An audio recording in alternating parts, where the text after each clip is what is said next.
Adobe Photoshop में photos को resize करने रिलेटेड कई बार आपके पास इस तरह के सर्कमस्टांसेस रहते हैं कि आप अपनी इमेज को प्रॉपरली रिसाइज नहीं कर पाते। एग्जांपल के लिए आप यहाँ स्क्रीन पर देख सकते हैं, मैं इमेज पैनल पर जाकर अगर इमेज साइज़ में मैं यहाँ पर इसे 20 विड्थ यहाँ पर मेरे पास अवेलेबल है, मैं इसे अगर 16/12 विड्थ रखता हूँ इसकी, यानी कि 16 इंचज़ बाय 12 इंचज़ रखना चाहता हूँ। ये देखिए यहाँ पर मेरे पास 0.8 इंचज़ एक्स्ट्रा स्पेस है जिसे मैं नहीं चाहता।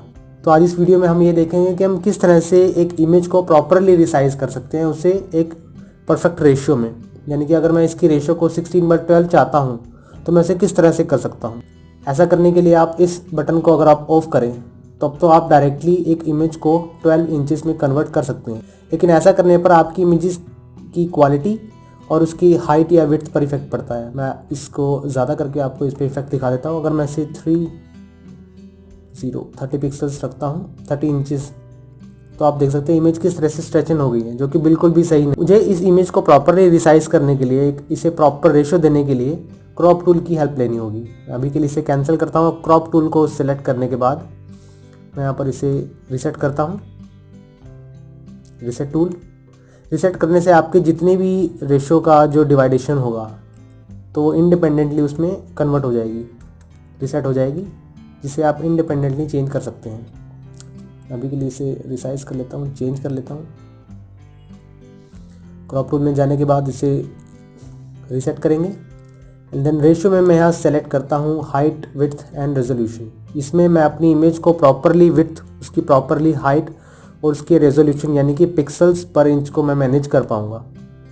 तो मैं यहाँ पे 16 इंचेस की मैं इसकी विड्थ रखना चाहता हूँ एंड जो हाइट रहेगी, इस टैब से इस टैब में जाने के लिए अपने कीबोर्ड पर टैब की को प्रेस करूँगा। उसके बाद मैं डायरेक्टली अगले पैनल में, अगले सेक्शन में चला जाऊँगा एंड देन यहाँ पे मैं 12 सेलेक्ट करता हूँ एंड देन इसके बाद आती है रेजोल्यूशन की बारी। प्रेस टैब एंड अपने रेजोल्यूशन को मैं 300 पिक्सल्स पर इंच रखता हूँ।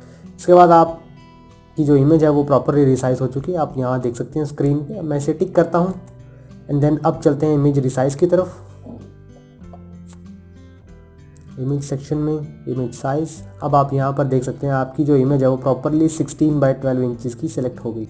अपनी इमेज को और भी अच्छे से क्रॉप करने के लिए आपको क्रॉप टूल का यूज़ करना चाहिए, इमेज साइज के टूल को यूज़ करने के अलावा। इमेज साइज से आप उस इमेज की साइज पर इफेक्ट डाल सकते हैं, लेकिन जो उसकी हाइट विड्थ रहेगी वो क्रॉप टूल से ही मैनेज होगी।